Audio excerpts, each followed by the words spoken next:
Good afternoon, everybody. Welcome to this first forum on the 2016-2017 University of Regina budget. Just before we get started, a couple of quick comments. David Malloy is going to join us to talk briefly about research. He's slightly delayed at another meeting, but he'll come running in at any moment and get mic'd up, so don't be surprised when you see Dave come in. We're going to record the presentation today, video record the presentation today for two reasons. One is so that our colleagues off campus, particularly Saskatoon and PA, can view this, and also so that we can archive it together with the PowerPoint presentation today for further consultation. If you go back to last year's budget update page, you'll see all of the PowerPoints and the videos of the budget presentations. We're doing exactly the same thing this year for the series of presentations, and there will be at least 4 of them between now and May when the board will be looking at this.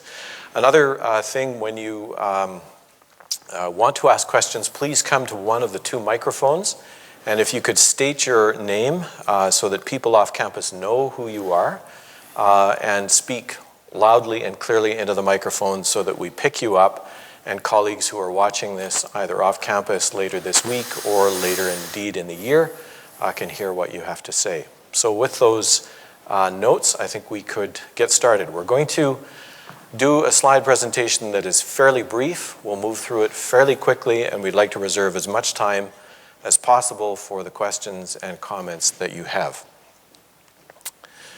So a quick scan across the country. You would have seen the news perhaps this morning that the University of Saskatchewan has decided to put tuition up for 16-17 by an average of 2.5%. But that's a range. Depending on the program, there are either no increases, somewhere in the middle, or as high as a 5% tuition increase. And we're watching carefully across the country, as does our Board of Governors watch across the country what universities are doing with tuition and fee structures.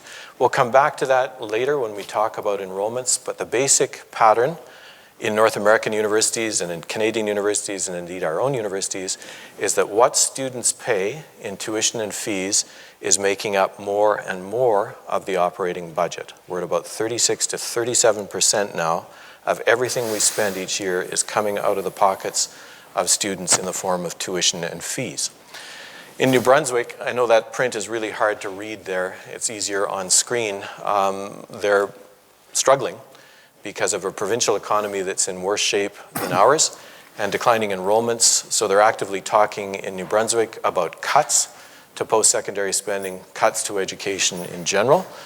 Elsewhere, if you would have seen the news the other day, Manitoba, the Selinger government in Manitoba is talking about a 4% increase to the sector, which looks like really good news until you factor in what might be a tuition freeze, which is really good news for students, but which ties that revenue stream off for the university. So what looks like a very generous operating budget increase is not, in fact, as generous as it might be. And we learned this morning now that these things, of course, are partially contingent, of course, on the re-election of the current government in Manitoba. And the polls are suggesting that that might not occur. In Saskatchewan, I'm not telling you anything I think that people don't already know. The outlook for us in the province is for weak economic growth. Everybody knows what's going on with commodity prices, particularly oil, at lows that we haven't seen in many, many years.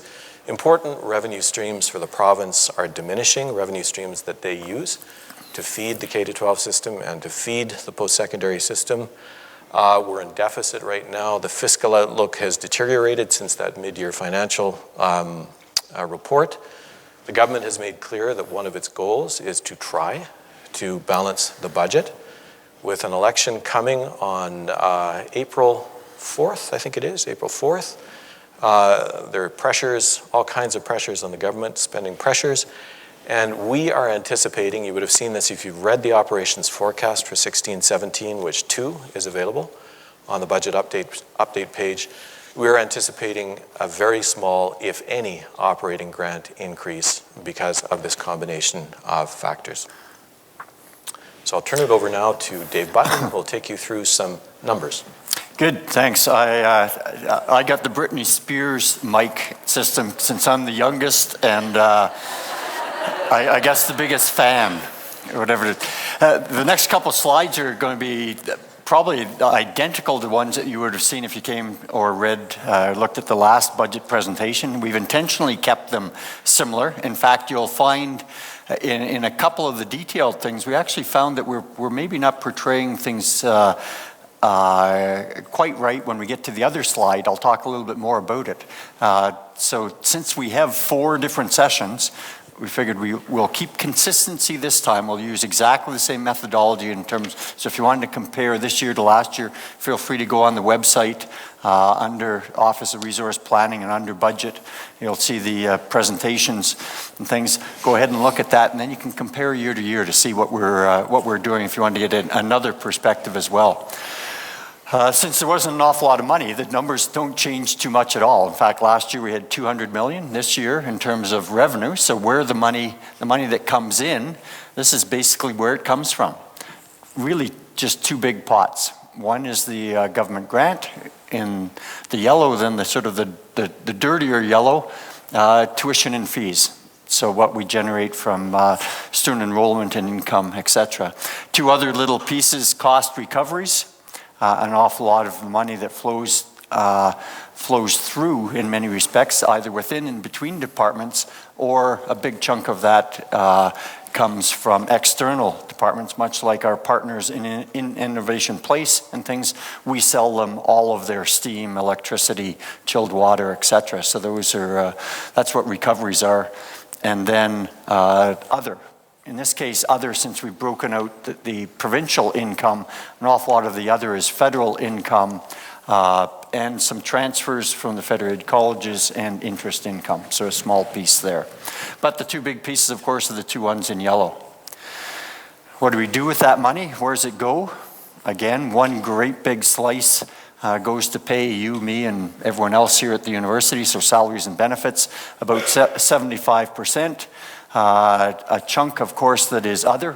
I've got a slide that speaks specifically to that, so I'll leave that out right now. But of course, some other important ones: scholarships, library, and utilities.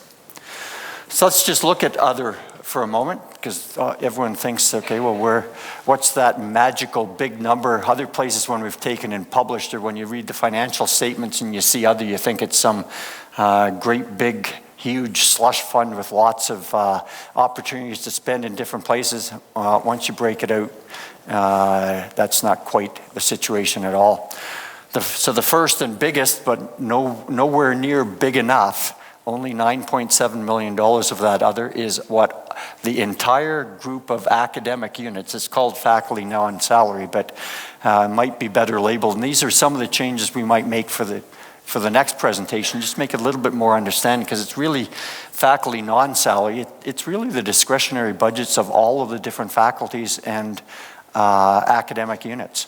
So the things that then pay for items even as critical as, say, sessionals or TAs. And those are two that we thought, well, they should probably really be portrayed in salaries, which makes the salary slice even bigger, because they're an important part, of course, and they are spent as salaries to those sessionals and to those 2 TAs. So 9.7 in total across all faculties, and so not only sessional and TA money, but also pens and paper and travel expenses, you name it, to take and operate all of the academic units.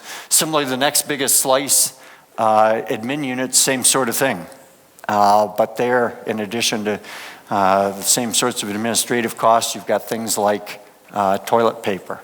And I know, having, I think it was on one of the blogs somewhere about it's a little bit too thin. Well, unless you want it thinner, not many places for savings and things like that on that. So it's called discretionary in the different budget. If you look at the budget items, people often refer to it as discretionary, but not very discretionary at all. And then a number of other different things, much like you see a smaller one, because the unit is quite a bit smaller. You see research non-salary later on. That's a discretionary budget in the research departments and things like that as well. But things like insurance, space rental, That's one that actually has increased. You'll see it on another slide later on as we're fortunate enough to grow our activities outside of the main campus. So in places like Saskatoon in particular, as we grow the facilities for social work and nursing and things, well, there's costs that come with those as well. So that's what some of the other items are there. Now let's talk, now we know where the money comes from and where it goes generally. Let's talk a little bit about the future, a little bit of forecasting. So we call this one scenario. We'll talk about some of the different variables in there, but probably a good guess, maybe a little bit conservative at this particular point, in terms of revenue. So what do we expect to get in this year? Well, one really good news item is the first one. We're calling it a dividend. The good work in terms of from everyone, faculty members, recruitment offices, international office, etc., in terms of getting more students in our doors, we have more here now than we had forecast last year. So the net budget from that is a $1.35 million addition. So we're fortunate enough we've got that this year, because you may recall, notice the asterisk there. This year, in terms of our expenditures this year, we were clawed back from the government by $850,000. We're assuming that that's a one-time clawback. So if that is only one time, of course, we're fortunate enough that we have got that additional revenue this year that offsets that clawback. If it is only one time, the good news is then we've got that to take and add to our base for next year. That assumption means that we have to take and retain every one of those students that we had as growth this year. Otherwise, we're in trouble again. So, a dividend of $1.3 million. And let's see the president of the Student Union here, if we happen to approve a tuition increase on average of 3%, then we would have revenues of $2.25 million. So again, no decisions made yet. There'll be lots of discussion on that.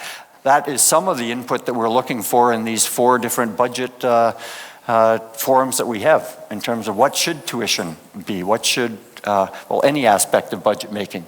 But just to build a scenario, we've thrown in a 3% number there.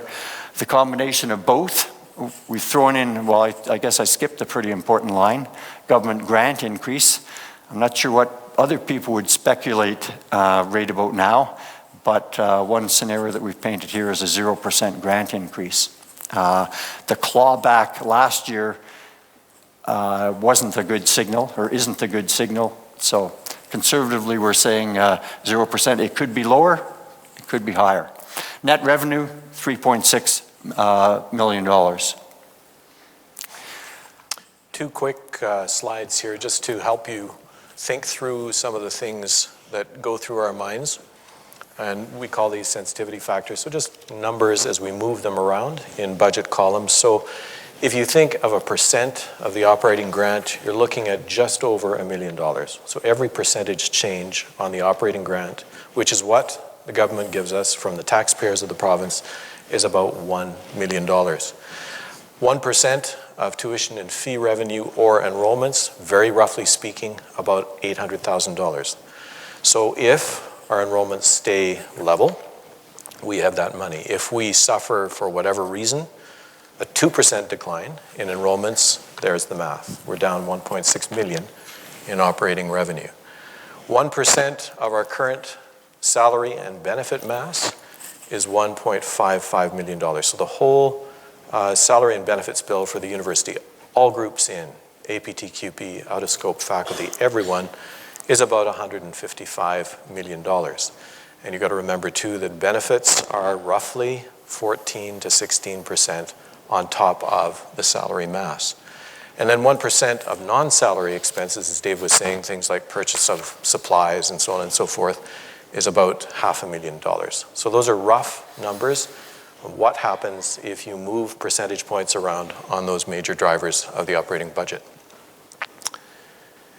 So we are estimating, and you see the small print there, that we will probably need to find roughly an additional $6.7 million to cover increases in salaries and benefits. And the small print, if it's difficult to see, I'll just read it for you.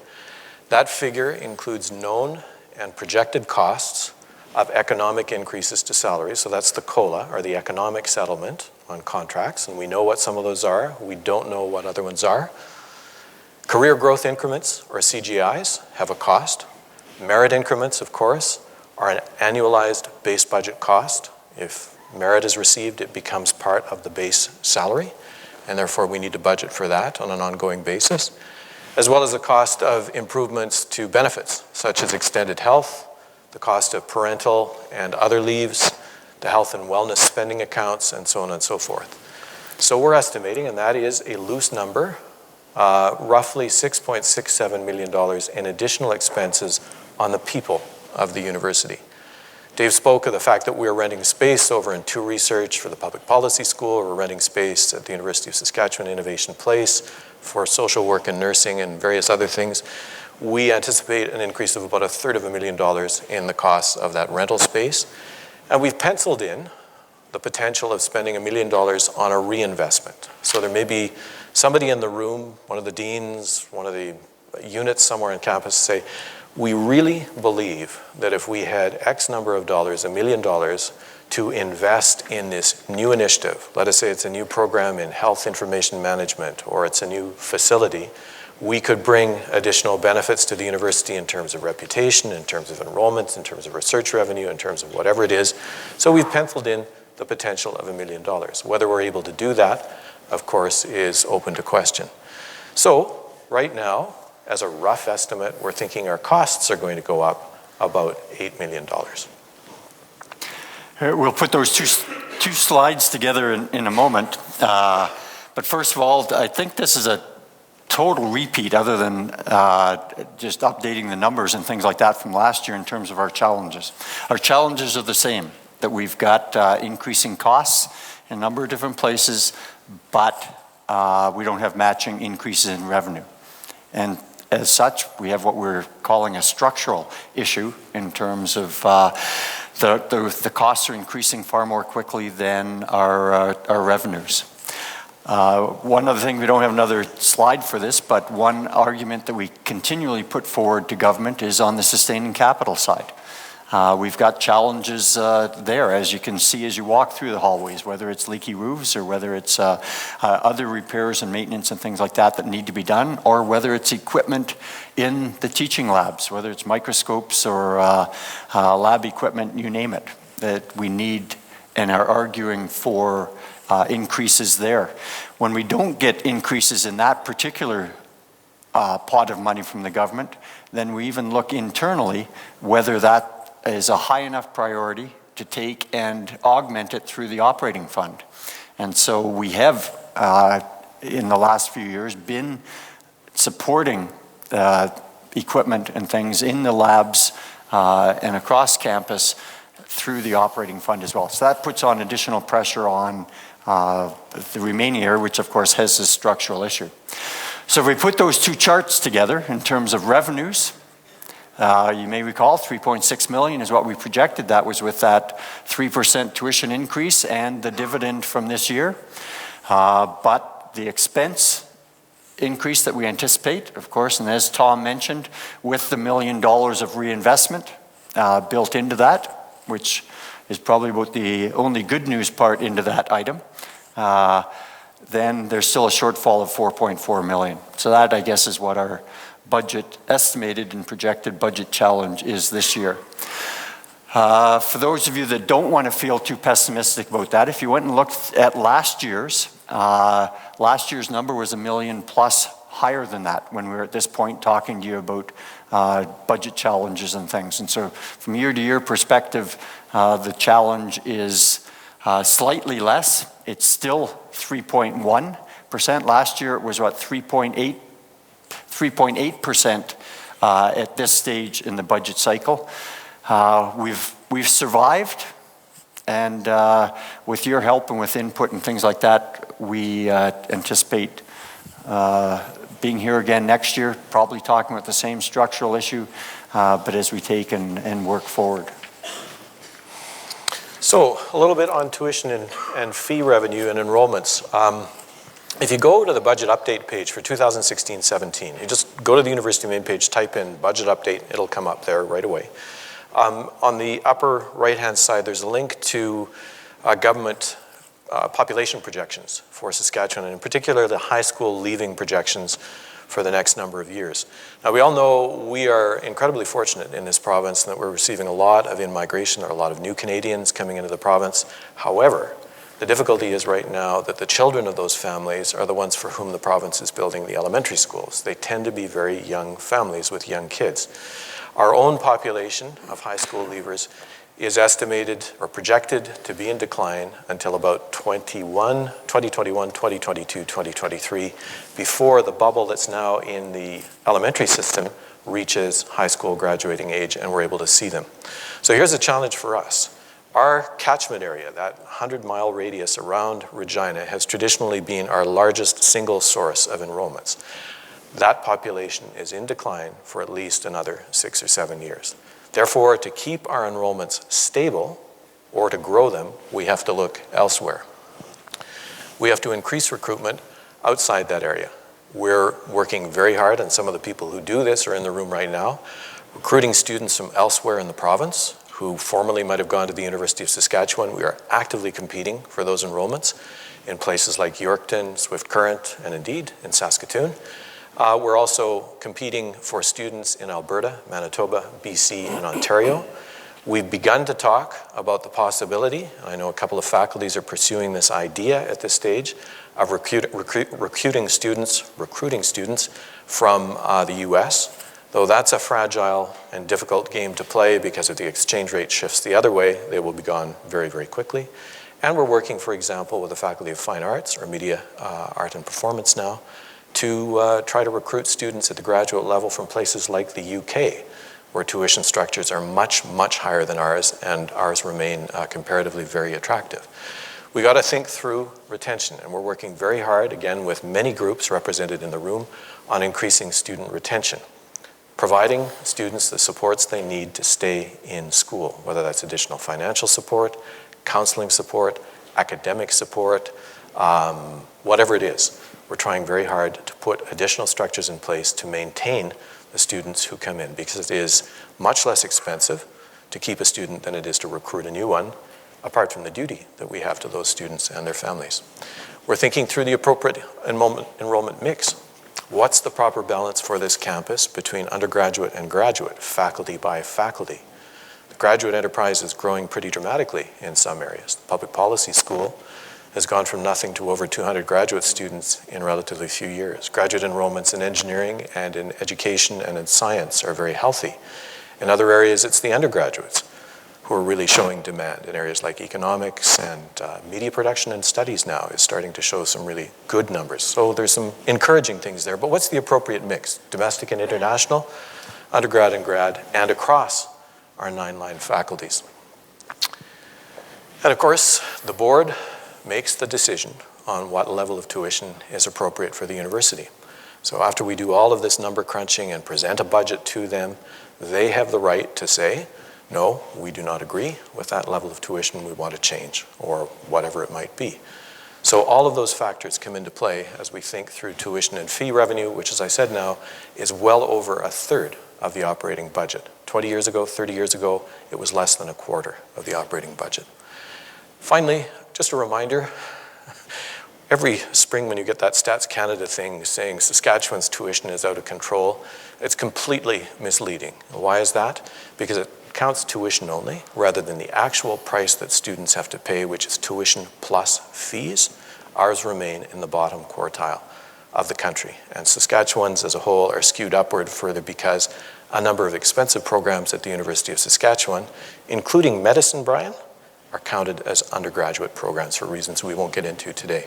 So our tuition fee structure is certainly reasonable by Canadian standards. We're trying to do everything we can to mitigate the financial pressure on students because we know that large numbers of our students are working 25, 30, 35 hours a week to put them through. They do not need additional tuition burdens if we can avoid that. And finally, we've really ramped up in the last couple of years the amount of money we're putting back into the hands of students in the form of scholarships, bursaries, and other financial support. And I think we should all be proud of the fact that our student financial assistance is now, excuse me, among the Canadian comprehensives, second highest. The only one that beats us is Memorial in Newfoundland, and given what's happened with oil prices, that's not going to last long in Newfoundland. Good. Okay, thanks, Tom. Now for the fun stuff. Hey?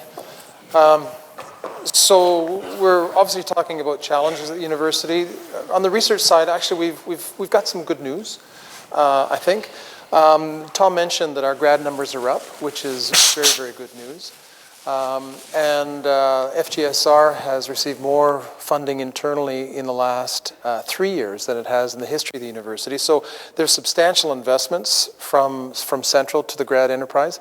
Having said that, though, it's never enough, and we're constantly working on ways that we can enhance the grad funding situation, but we are making steps in progress. Overall, our tri-council numbers are down. And have been for the last little while, but I'm very encouraged to let you know that they're on their way up. So we're up in Tri-Council not only in number of applications, but also in revenue. We're up in the number of contracts that have been signed, and we're also up in the number of revenue for contracts. So we're doing okay. I'd feel awful if I came in here and all our indicators were heading south, but they're not. It's looking positive despite some of the other challenges that we have at the university. Just for clarification's sake, specifically with contracts, when a professor brings a contract in, there's a 25% overhead charge. Some of you may wonder where that 25% goes. Half of that 25% goes back to the faculty, and often half of that will go back to the researcher for his or her own research. The other half goes to the VPR's office as part of discretionary funds.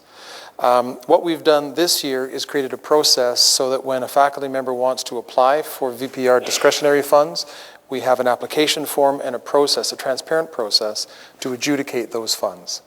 So all of the overhead recovery costs that we receive from contracts go right back either specifically to the researcher or back to the research enterprise in general that faculty have access to. And where are the funds spent? The vast majority of funds are spent on graduate students, and then it's infrastructure costs. So again, all that money that comes into us is pushed back out to faculty, students for support. The last thing I want to mention is it used to be called the Indirect Cost Program for Tri-Council, and this was the overhead that we received as a function of the level of Tri-Council funding that we receive, a proportion of the overall number of revenue we receive from grants. It's now called, instead of the Indirect Cost Fund, it's called the Research Support Fund. And I just wanted to present this data to you. It's presented on the web page, so this is in the past, it wasn't available. No, I shouldn't say that. It wasn't posted. It's now posted. So you're very aware, we get about 2.25 million from Ottawa, from Tri-Council, for our indirect costs. And this is where it goes. 825,000 approximately goes to research facilities, research resources, 610,000, research management administration, for example, the research office, 613,000, and regulatory requirements, accreditation, and so on is a smaller amount of not a small amount, is 221K or 211K. So all of the money that we receive from the indirect costs from Tri-Council grants is put right back into the research enterprise. I know there in the past there has been some misunderstanding about where that money goes, but that's exactly where it goes. It's put right back into the research enterprise. Okay. Thanks, Dave. One last item that we wanted to bring up, because it is critically important, and you hopefully would have heard, or at least your QP colleagues in particular should be have been very engaged in this, and that's with respect to the non-academic pension plan. And of course, the two different pension plans we've got, one's called academic and administrative pension plan, and guided by an academic and administrative benefits committee, and of course a non-academic benefits committee. The academic plan, by the way, filed evaluation this year, fully funded, generally no problems at all in that pension account. But unfortunately, we can't say the same for the non-academic one. So there's a serious amount of work that's been going on. In fact, there's 2 slides here talking about, discussing what the challenges are, and starting off in particular by a series of information sessions, newsletters, etc., to try and get input, provide information, educate, you might say, all of the different members about what pensions are all about, how to think about retirement, how to take and plan for retirement, what kinds of investments you'll need at retirement, and the combination of things provided by other government programs, provided by the university, etc. So we've spent the last few months spending lots of time bringing experts in, and hopefully you would have heard and seen some of that. Focus group sessions were held in December. They're just about, I think, to publish a number of the different findings there. And then the next step that you'll see is a survey that will be going out to all of the non-academic benefits people. And by the way, this isn't just the University of Regina. We, of course, have our Federated College and Mackenzie Art Gallery members as well that are also part of this particular program. So they'll all be getting a survey sometime next month to try and explore it even more. After that, of course, the continued hard work of the benefits committee will sit down along with actuaries, along with others, and sit down and look and say, okay, what improvements, what changes, what recommendations we can make to the plan, and then with a goal of filing an evaluation with the superintendent of pensions by next September. So, of course, another very important budget-related item, both personal and university-wise, that is everyone needs to consider as well. Great. Well, thank you everyone for coming. This is one of, I think, 4 town halls that we'll be having. So please come to the next couple. I know it's riveting entertainment for you, but please come to the next few. I believe the PowerPoint as well as the presentation is going to be available online, and I believe it's up here. And further budget meetings are occurring throughout the next couple months with the Board of Governors making final decisions in May. So with that... Sure, I'd also say in addition to all the different things up there, like these public forums and things, we still encourage through a variety of different methods in terms of through your units and things. That's the most important part, like the individual budget presentations by the units. So talk about it in your units, in your departments, have that filter up. And of course, at lots of other committees, a number of the President's advisory committees have a financial implication to everything that they take and recommend. So there's an opportunity there to take and highlight needs and input. Almost all of the different council committees have budget implications one way or another in the decisions and things that they discuss in those council committees. But most specifically, the role and prime responsibility to take and provide input is the Council Committee on Budget, so feel free to filter things up through that. Lots of different venues, and at any time, any one of us, I know if our president, Dr. Timmons, were here, she'd be saying her door is open. She'd be glad to hear. Any one of us would be glad to hear if you've got any comments at all. I'm going to put that next one. And send in comments to budget@uregina.ca. So just before we turn it over to you for questions and discussion, I think we must say to you thank you for everything that you do on behalf of the university. These are interesting times for universities across the Western world. They are challenging times for all of us, but one of the reasons that we are in the position we're in right now, which is we believe more advantageous than many Canadian universities, is because of the incredibly fine people we have working at the University of Regina as faculty, staff, whatever role they play.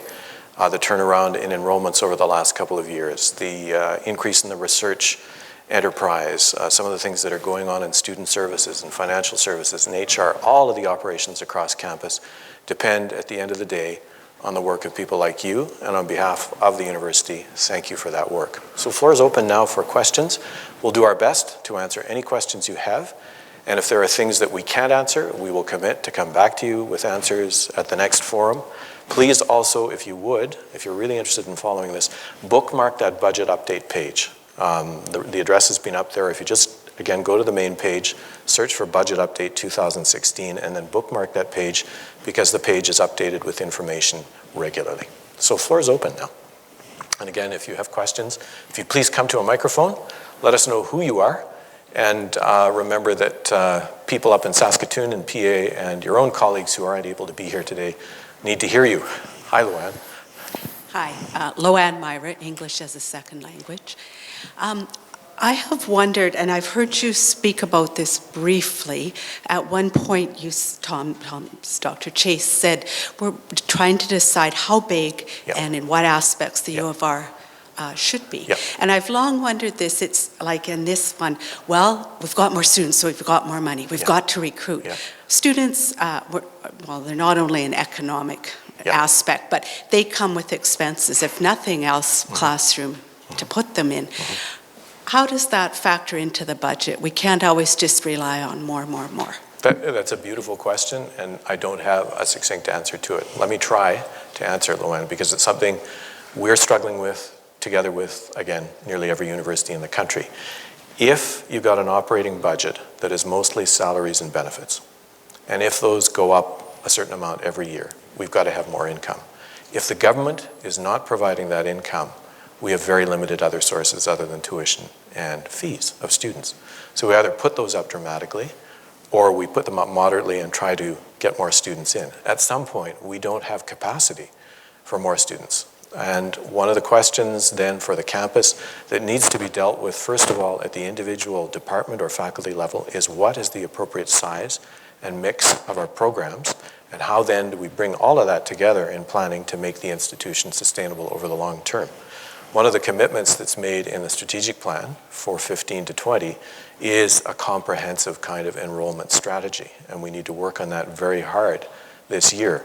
We've been fortunate so far, despite the decline in the local area, that we're ahead of the game, and again, it's because of a lot of hard work on the part of people like you, but we can't just keep on saying, well, we'll fix it by adding another 1,000 students. We have to come to terms with the fact that there's a structural issue facing us in Canadian universities, and we have to think our way through it. Can we do it? I think we can. There are a lot of really sharp minds in rooms like this. Hey, I'll maybe add a piece, because I think it's a really good question about, say, just the space component. There's lots more when you bring more students on in terms of other things, but if I just look at the space thing, lots of different initiatives, they specifically target that. A big one, of course, is the classroom scheduling thing, to make sure that whatever we do have right now, because it's expensive to take and replace classrooms and things, and so getting the right mix, the right size of classrooms, and the right locations. And of course, we've got the dilemma of trying to find classrooms and things like that in places like Saskatoon, where we're growing. So a huge challenge up there. But on the main campus, scheduling efficiencies help us.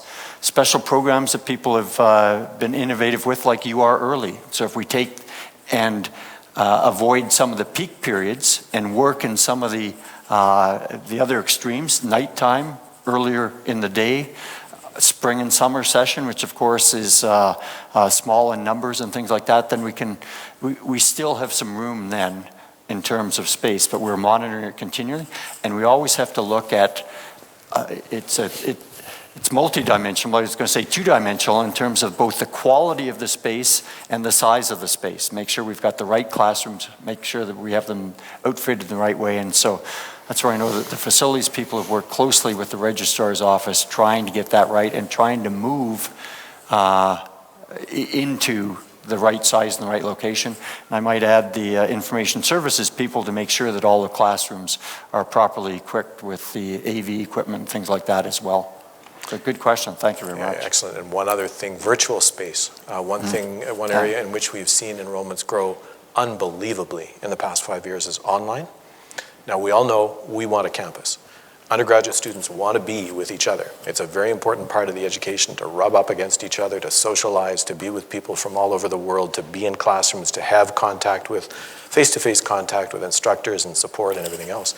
But what we're seeing, and this is, we think, something that we need to tap more, is that there's a very large group of people out there who are mid-career professionals who want graduate qualifications, who don't need necessarily the same kind of campus experience that standard or traditional undergraduates have.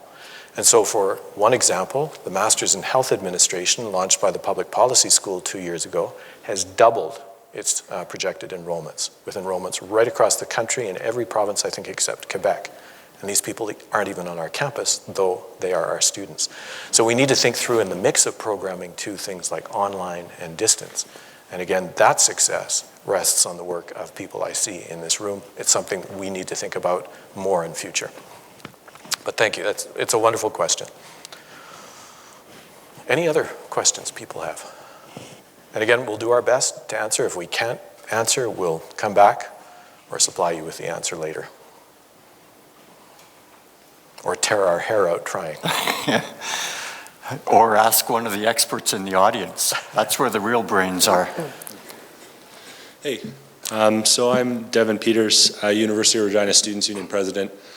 And I don't really have a question, more just some comments on sort of what we've been showing here today. And I'll say, you know, the information at this point isn't really boring. It's just depressing, honestly. I've been a student activist for 6 years. I've been president for 2 years, and we've been fighting on these issues for years. And I've had these conversations about where the operating budget is going, where tuition is going, with government officials, with administration many times over the year. And I'll acknowledge the fact that our administration seems to listen better than most of the universities out there to our concerns. But every time I have the conversation with the government, it feels like I get a pat on the head and a door closed behind me. And it's really, really frustrating.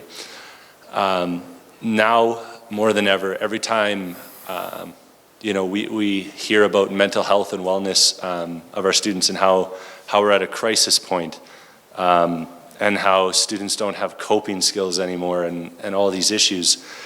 I'm not surprised anymore, because wages don't go up, tuition goes up, cost of living goes up, faculty salaries go up, out-of-scope salaries go up, and students bear the burden every single year. And I'm coming to the end of my term, and I feel like I've made a lot of positive change on this campus, but I don't have an answer for this anymore. And I'm having a bit of a down day, so bear with me. But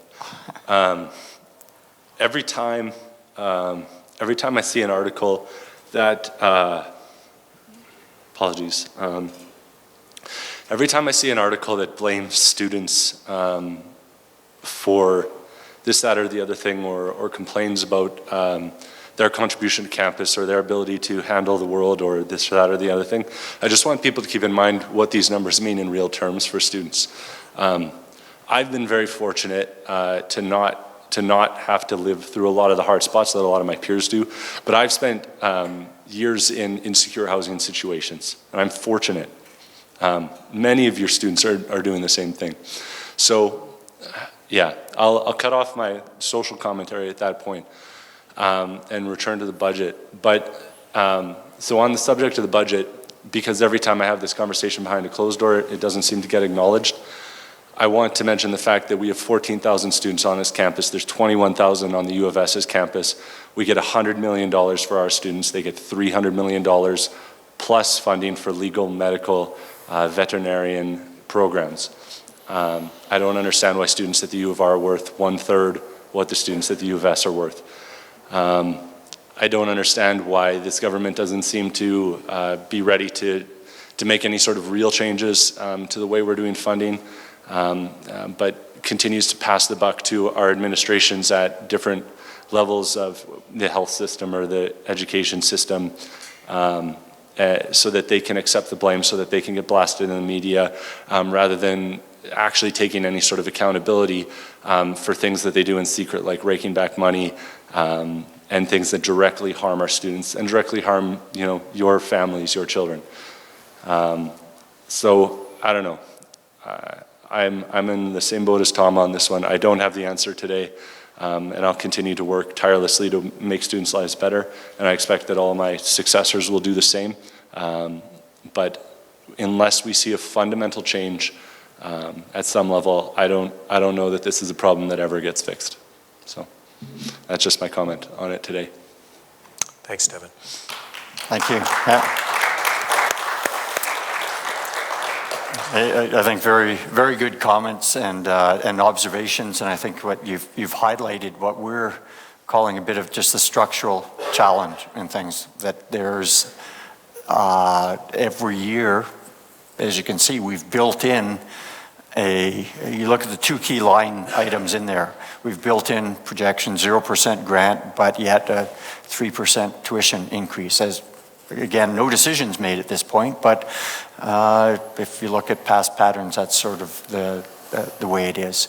If I can add a bit of a positive bit on it in terms of working with government and things about the importance, there's an awful lot of commentary that they do see it as being important, investing in education and things.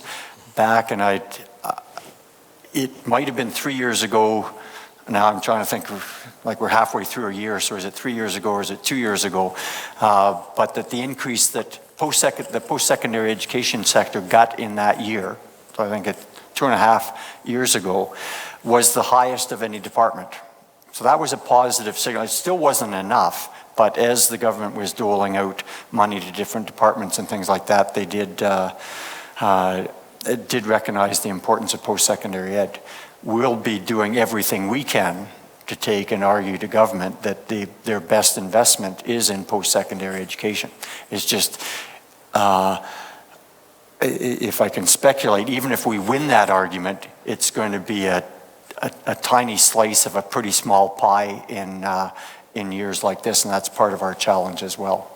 So first of all, to win the argument, second of all, to grow the pie. And that's part of what we do work very closely with Sask Poly and U of S to try and grow that post-secondary education pie. Because generally the way the funding formula works is that whatever goes into the pot then gets distributed through the formula, and I think Devin's picked up on a pretty important fact that we're also debating how that distribution works. But if the pie is bigger, then we do better. So thank you for those comments, Devin. Yeah, I just add, we are constantly talking with government about the point that you raised. Our enrollments are roughly 2/3 of those of the University of Saskatchewan. The University of Saskatchewan's operating grant is 3 times ours. Now, they have expensive programs in medicine and dentistry and veterinary medicine and so on. We accept that. But we're saying you need to take a much closer look at the effect that has on the 80% of our students we have in common in the arts, in the sciences, in nursing, in kinesiology, in all of the faculties that we have in common, which is by far the majority of our students. How does that impact students at the University of Regina?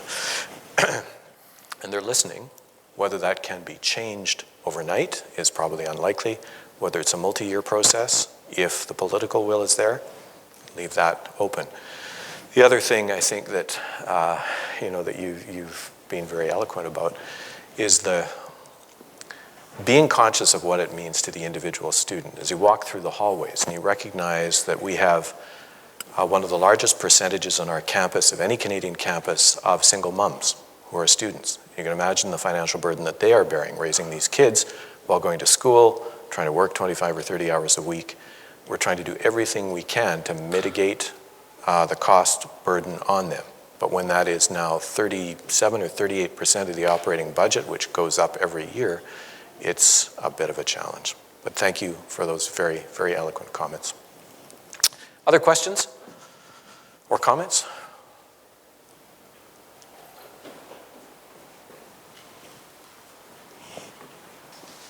Hi, Carla Harris. Just one quick clarification, and you went to exactly the right pages here. The first budget, so one more back actually, I think. Oh, a couple more back. Sorry, I was looking at the, I was thinking about the one where we had the projected expenses and projected revenues. Keep Yeah, that one? exactly. Okay. So that and the two previous slides, like this is what we're projecting for in the future. Because on this one you'd mentioned that in our speech last year, the assumed loss was going to be 3.8, and this assumed loss works out to like 3.4. Am I correct? 3.1. 3.1, great. Where did last year actually end up? Like, where are we now? Is that where we're at, 3.4, or like how much in the cuts that we did over the course of the year? Like if last year, this time you told us it was going to be 3.8, that we were going to lose, how much did we lose? Let me begin, and I know Dave will have more to kick in. So in making the budget last year, we sat down with each of the budget managers and then the budget managers collectively with CCB and said, look, in order to balance the budget, we think we're going to have to cut 1% here, we're going to have to cut 2% here, we're going to have to cut 3% here, and there was one place, I believe, where we cut 4% from one operating unit. The sum total of those cuts brought us back into balance. And then, of course, the enrollment surplus this year. We had budgeted for flat enrollments and we were ahead, has helped us. The difficulty is that that enrollment surplus is very fragile because it's based on students who are coming from farther and farther away, and they are more likely either not to return or to make other choices, which is why we're in a very similar boat now. And I know Dave will have something to add to that. Okay. Sure, unless you wanted to follow up. Well, I was just going to say, for interest's sake, would there be any way that we could see a slide or a bit of information that would let us know where all of those budget cuts were made? Absolutely. In fact, if oops, too far. That link, the Office of Resource Planning budget thing, there's a detailed what is called the budget plan. So last year, exactly what Tom spoke about, there would be units that were cut 4%, some that were cut 1%. Budget letters, sorry. Yeah, it's called the budget letter. I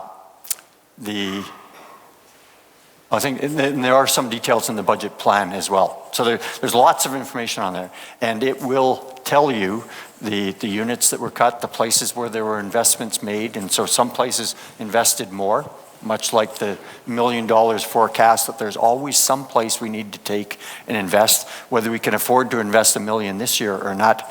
But as Tom answered, the end state last year was a balanced budget, and it came about through a series of cuts in different places and investments in others. I'd want to add, though, as well, if you're looking at individual budget units, we always talk about cuts. In reality, virtually every unit, I'd have to check every one, but the net budget to every unit is going up. And that's where the structural problem is. But most of it is going into our own salaries and things. That is growing faster than what the revenue income is. And as a result, unit budgets are going up, but it feels like and is a real cut because the purchasing power is something less. And so there it is. If you can look at it. I don't know why that PDF won't open on this machine, but it's all up there. Very slow connection. Okay. Does that answer your question, Carla? I'll have to take a look at it. Okay, and then if it doesn't, come back and we'll do our best to answer at a subsequent forum, or send us an email at that budget@uregina.ca. Thank you. Great question. Anything else? Not seeing anything, so I think perhaps now is time to thank you all for coming. Stay with us, work with us, please, as we collectively work through what's going to be another challenging year. But again, Dave Button tends to be the optimist, and I tend to be the gloomy one, and Dave Malloy tries to keep us both sane. But I will be more optimistic. Would I rather be trying to work with colleagues like you to manage this here as opposed to elsewhere? I would rather be here. Because believe me, some of the demographic challenges that are facing universities in the Maritimes right now are frightening. The decline in student enrollments out there, will lead to major problems for a number of institutions there within the next few years.